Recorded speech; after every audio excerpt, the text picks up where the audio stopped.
আপনারা দেখছেন final exposure, সবার সাথে সত্যের পক্ষে।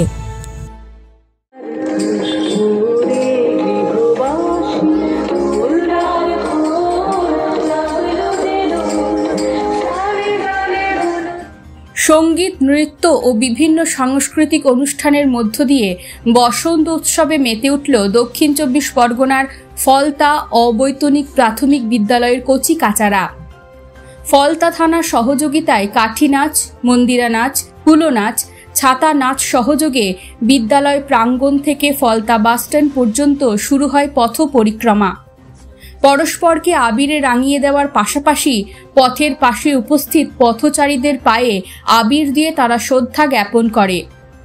বাসস্ট্যান্ডে নাচের মাধ্যমে বসন্তের আগমন বার্তা সবার মধ্যে ছড়িয়ে দেওয়া হয়। বৃহস্পতিবার 2025 সাল ফলতা অবৈতনিক প্রাথমিক বিদ্যালয়ে পালন করা হলো বসন্ত উৎসব।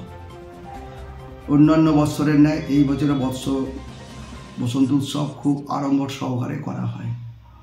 বসন্ত উৎসব বা বিভিন্ন রকম অনুষ্ঠান করার অর্থ হল আশেপাশের মানুষজন স্কুলের প্রতি আগ্রহশীল হবে। এছাড়া স্কুলে যে সমস্ত ছাত্রছাত্রী পড়ে তারা স্কুলকে ফার্স্ট হোম হিসেবে দেখবে।